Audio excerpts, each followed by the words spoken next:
Bom dia, boa tarde, boa noite a todos. Que a paz e a serenidade do Mestre esteja com todos nós, agora e sempre. Mais uma vez nós agradecemos a presença de vocês no canal da Espírita. E hoje nós temos aí mais um capítulo desse livro, que é o estudo, do livro Cartas de uma Morta, psicografado por Francisco Cândido Xavier, e que nós vimos aí desde algumas semanas atrás, estudando capítulo a capítulo, trazendo para vocês comentários breves sobre esses capítulos, que são muito interessantes. E no início desses capítulos, ou melhor, no início do livro, nós temos aí o período, a fase de desencarne, de desencarnação da autora do livro, que é a mãe do Chico, Maria João de Deus, e ela vai contando o que ela sentiu, os acontecimentos, etc, etc, que vocês já devem estar acompanhando, E agora nós estamos numa altura do campeonato, vamos dizer assim, da qual ela já foi transportada, para uma outra localidade, uma localidade luminosa, onde ela começa a receber orientações espirituais através de um espírito, um irmão, naturalmente, pelas suas palavras, um irmão iluminado, e que nos capítulos anteriores, até o imediatamente anterior, o Tiago, ele fez um comentário, e agora nós vamos dar continuidade no capítulo atual, que é o capítulo 13, acerca de uma das partes do comentário ou da orientação daquele espírito iluminado frente a Maria João de Deus. Então nós estamos no capítulo 13, cujo título é Na Pátria Comum de Todas as Almas.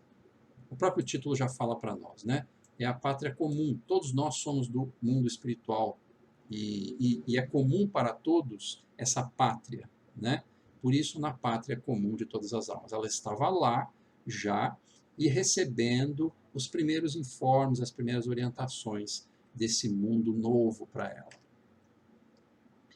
E aí, nós vamos começar pela primeira frase desse capítulo, que diz o seguinte: Faça mister que despais da vossa mente a roupagem dos enganos materiais, permitindo que a espiritualidade interior vibre livremente em toda a intensidade da sua divina potência.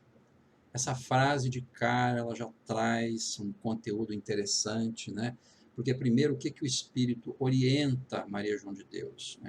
Faça mister que despais a vossa mente da roupagem dos enganos materiais. Ou seja, é de suma importância que você se livre dos enganos materiais. Porque quando a gente está no mundo material, a gente tem uma certa ilusão, acerca da nossa vida. A gente acredita que as coisas materiais elas são de extrema, em absoluta importância, Nós não estamos desvalorizando as questões materiais, mas em relação às espirituais, as materiais são infinitamente menos importantes, E a gente às vezes acha que o nosso universo de existência, o universo de importância é o material. Então o que o Espírito fala? Você não está mais no mundo material. Você já não pertence mais a esse mundo. Você agora está no mundo espiritual, a tua verdadeira casa. Então que você se livre, daquelas impressões, daquela roupagem, daquela esquema, daquela estrutura que você vivia no mundo material, porque agora você vive numa outra instância. E isso vai lhe permitir que a espiritualidade interior vibre livremente em toda a intensidade da sua divina potência. Olha só que frase interessante, ela já está dizendo que a nossa espiritualidade interior vibra divina potência, em alta intensidade. Mas ela só acontece isso, só há de acontecer, se você se livrar das coisas materiais. Esse se livrar, pessoal, que eu quero dizer, é porque a gente tem apego. A gente tem vínculos muito fortes com coisas e pessoas do mundo material. E a gente traz um vínculo tão intenso que, por conta de egoísmo, por conta de apego, por conta de desesperos, por conta de a gente achar, disfarçar o amor, né, e dizer que nós não podemos abandonar de jeito nenhum as pessoas que estão aqui, mas o termo não é esse. Na verdade, a gente não abandona ninguém, na verdade, o da desencarnação não afasta ninguém, porque você somente está numa dimensão diferente. Mas quando você ama, você estará sempre ligado àqueles que você ama, né? Lógico que eventualmente você pode estar a certa distância, né? Como acontece quando você acorda de manhã, você vai para o trabalho, por exemplo, e você deixa sua esposa, seu marido, seus filhos em casa. Você tem um afastamento temporário, você vai lidar com as suas coisas da vida. E no final do dia, normalmente você retorna ao convívio familiar, né? Guardando as proporções, a ida para o mundo espiritual é algo semelhante. Você está lá, tem as suas tarefas, eventualmente, se você tiver equilíbrio, você volta para o seu lar e tem contato com seus familiares. É claro que muitas vezes eles não terão a percepção da sua presença, mas você poderá olhar por eles, você vai poder cuidar deles, pedir por eles. Lógico, tudo a depender do seu estado evolutivo, porque se a gente estiver num estado de desespero, de apego, nós vamos mais prejudicar e atrapalhar do que ajudar, né? Então, esses são os enganos, né, que nos levam à orientação que o Espírito está dando, né? Se livre da roupagem do mundo material, dos enganos materiais, e permita que a sua espiritualidade interior se abra, né? Flua livremente, com toda a sua intensidade. São frases assim de extrema importância e a gente precisa refletir muito sobre isso. Mas o Espírito continua dizendo: tendes o intelecto atulhado de lembranças nocivas. Pessoal, é exatamente como nós somos. A nossa mente, a nossa cabeça está sempre cheia de lembranças que não são positivas na sua maioria. Por isso que ele fala, olha, ele olha para ela e fala: tendes o seu intelecto, a sua mente, a sua cabeça cheia de lembranças nocivas. Ele alerta Maria João de Deus. E ele fala, olha, as quais você precisa se livrar para que você consiga se reencontrar com a verdadeira felicidade. E recomenda, não demora para fazer isso, porque senão você vai dar continuidade às suas dores internas, dores da alma, que vão continuar enquanto você mantiver lembranças nocivas. Então, assim, é lógico que você vai lembrar saudosamente daquele que você não vê, daquele que eventualmente você não pode ver diariamente, né? Ou aquele contato mais íntimo, né? Mas você poderá ter aquela saudade positiva, aquela saudade das lembranças das coisas boas. Sabe quando você lembra do seu filhinho, quando ele era bebê, quando era pequenininho, ele fazia aquelas travessuras, aquelas brincadeiras, ele ria e você ria junto? Então, essas coisas são impagáveis, são maravilhosas, são lembranças positivas, gostosas, boas, né? Então, essas sim, não tem problema. Agora, as outras lembranças, fulano fez isso, fulano fez aquilo, me prejudicou, não sei o que lá, eu tenho dor, não sei o que, eu passei 10 anos da minha vida com problema de saúde. É um monte de lembrança que não vai te trazer nenhum conteúdo positivo que vá levar a sua alma à frente. Dores da vida, elas são para aprendizado da alma. Ponto.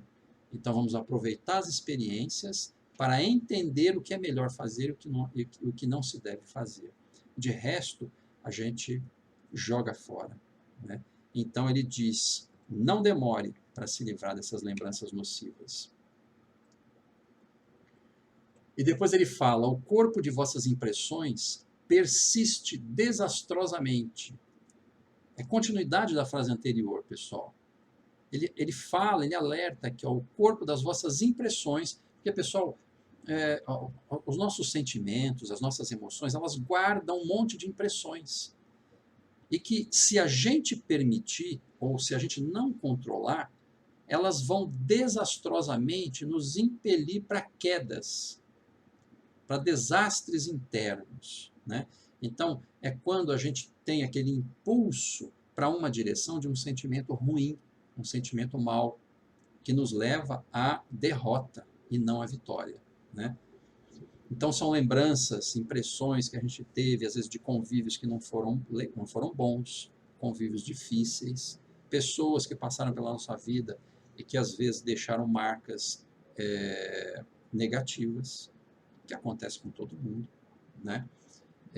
Experiências complicadas, dificuldades financeiras que a gente pode ter passado, problemas de saúde, perdas de entes queridos, perdas entre aspas, né?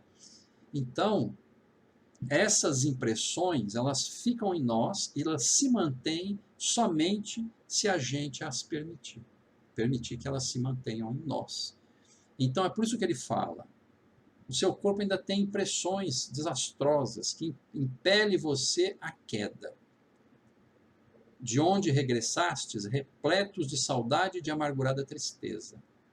Ou seja, ela ainda regurgitava, mastigava aquela saudade negativa, né? Essa saudade ruim, a saudade amargurada e a tristeza, né?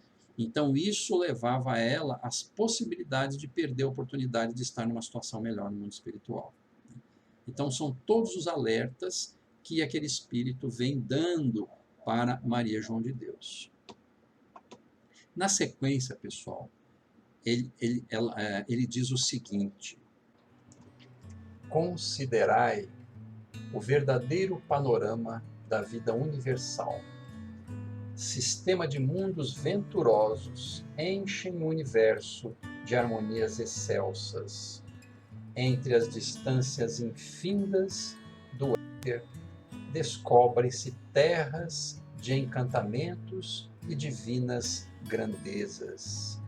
Sobre as vossas cabeças elevam-se os cânticos das vias lácteas siderais, e sob os vossos pés ouvem-se os hinos dos sóis resplandecentes.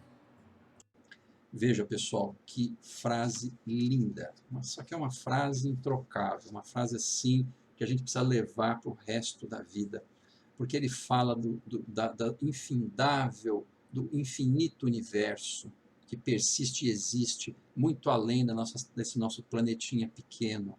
E as possibilidades do nosso conhecimento, do nosso crescimento nesse universo são infinitas. E a gente às vezes fica preso a uma roupa, a uma muda de roupa, a um sapato, a uma casa, a um carro, quando isso, ao longo do tempo, vira pó.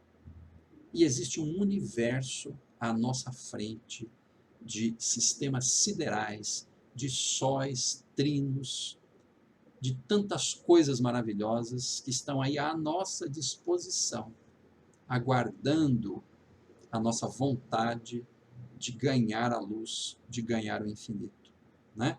Então veja como o Espírito ele adentra por mensagens profundas e de alta importância, e a gente ainda está preso ao meu automóvel que eu tenho, à casa que eu tenho, a muda de roupa, ao par de sapato, né? É importantíssimo, e acho que a gente não pode mais esperar para que a gente comece a se libertar dessas coisas. E é claro que diante dessa frase, o Espírito ele fala para Maria João de Deus: ponderai sobre essa imensidade, sem princípio e sem fim. É de tal tamanho, pessoal, de tal monta, que a gente não tem nem noção, não tem começo nem fim. Onde começa o universo, onde acaba? Não dá nem para refletir sobre essa questão, porque está muito além das nossas possibilidades de compreensão, né? E reconhecei que o espaço é a pátria comum de todas as almas. O espaço, o universo é a nossa pátria. Não é aqui a terra material. pequena, circunstancial, passageira. O espaço, o universo é a nossa pátria. E aí ele continua dizendo: terminadas as lutas majestosas que os seres levam a efeito pelo seu aprimoramento anímico, aqui se reúnem para a elaboração de novos projetos grandiosos e novos surtos de perfeição e de progresso. Olha só que beleza de frase, né? Ou seja, ele reconhece, ele sabe que a encarnação é recheada de lutas, mas são lutas majestosas. Por quê? Porque desafiam a nossa alma para nós alcançarmos o melhor. E aí, a partir do momento em que você encerra esse período encarnatório, você então vai se reunir no mundo espiritual, como acontece ali com Maria Mãe, João de Deus, para elaboração de novos projetos grandiosos. Ou seja, você aporta o mundo espiritual, fecha a porta daquilo que passou e começa a pensar no porvir. O que poderemos realizar a partir de agora no rumo da perfeição e do progresso? Pessoal, não é maravilhoso? Fala a verdade. Eu sei que é difícil de colocar em prática, mas é maravilhoso, não é? E ele continua dizendo: nas existências planetárias, como a que acabais de deixar, as almas lutam e sofrem os grandes padecimentos remissores. Então, de novo, ele reconhece, né? Mas fala para ela: você acaba de deixar essas lutas. E a gente sabe que são lutas onde a gente sofre grandes padecimentos, mas para a remissão, ou seja, para que você quite as suas dívidas perante a lei. Porque uma vez quitadas, abre-se a liberdade ao seu espírito para arrumar a caminhos mais felizes, né? E ele complementa dizendo: às vezes conhecem de perto a taça das amarguras, mergulhando no oceano das lágrimas que salvam e regeneram. Ele está exaltando o sofrimento, não no mau sentido. Eu não vou dar chicotada nas costas para poder gerar um sofrimento de graça para mim, achando que eu vou ganhar algum galardão, alguma vitória por conta disso. Não. Você se predispõe à encarnação de forma positiva, as lutas vêm na sua frente, te obrigando a enfrentá-las, e muitas vezes você verte lágrimas, mas essas lágrimas, elas te salvam e te regeneram, porque vão limpando o teu histórico de vida, porque no normal, o passado nosso é um passado delituoso. Nós vimos de outras épocas onde erramos demais, e às vezes ainda continuamos errando nessa própria encarnação. Então, quando vêm as lágrimas, elas vêm com a função de regenerar a alma, porque vai suavizando, vai talhando o seu espírito, para que você possa, no sofrimento e na dor, não precisava ser assim, poderia ser pelo amor, mas infelizmente a maioria de nós opta pela dor, mas através dessa dor você vai lapidando a sua alma, você vai ficando mais sensível, mais compreensivo, você olha para o seu semelhante e você vê alguém ali que de repente esteja sofrendo e você se lembra do seu próprio sofrimento e aí você estende a mão. Então aí você tem uma compreensão da dor, da limitação e da dificuldade do próximo. Nós somos todos irmãos, somos iguais, né? Estamos a caminho da luz. Mas por enquanto, ainda não detendo a luz. Mas aí você se irmana com aqueles companheiros que eventualmente sofrem como você. E aí é o despertar da sua alma para um caminho melhor. E o Espírito diz: aí, nessas arenas augustas do aprendizado e da redenção, cauterizam-se feridas cancerosas, curam-se úlceras malignas, aprimoram-se sentimentos desviados da sua pureza. crescem os empreendimentos felizes e conhece-se o grande ensinamento da felicidade, oriunda da solidariedade salvadora. O que ele está dizendo, pessoal? Que dessas arenas de luta, de dor e de sofrimento surgem augustos aprendizados de redenção. E com esse aprendizado você cauteriza as suas feridas. Essa frase ela é simbólica, pessoal. Você cauteriza as suas feridas da alma, não do corpo, da alma. Que muitas vezes são feridas cancerosas, simbolicamente falando. Curam-se as úlceras malignas, e nós estamos falando simbolicamente. Aprimoram-se sentimentos desviados da sua pureza. E aí então, com todo esse arcabouço de tratamento espiritual, cresce os empreendimentos felizes. Porque aí você se dispõe à luta positiva, você se dispõe ao trabalho da luz. E aí você conhece o grande ensinamento da felicidade. Buscai a felicidade pelo amor. Estenda a tua mão àquele que necessita. Por isso ele cita aqui, oriunda da solidariedade salvadora. Por isso que dentro da doutrina espírita se fala muito, fora da caridade não há salvação. Então, quando você se solidariza, tentando auxiliar o próximo, você salva a si mesmo. Quando às vezes a gente acha que salva o outro, você salva a si mesmo. E assim, meus irmãos e irmãs, nós finalizamos esse 13º capítulo de uma forma assim,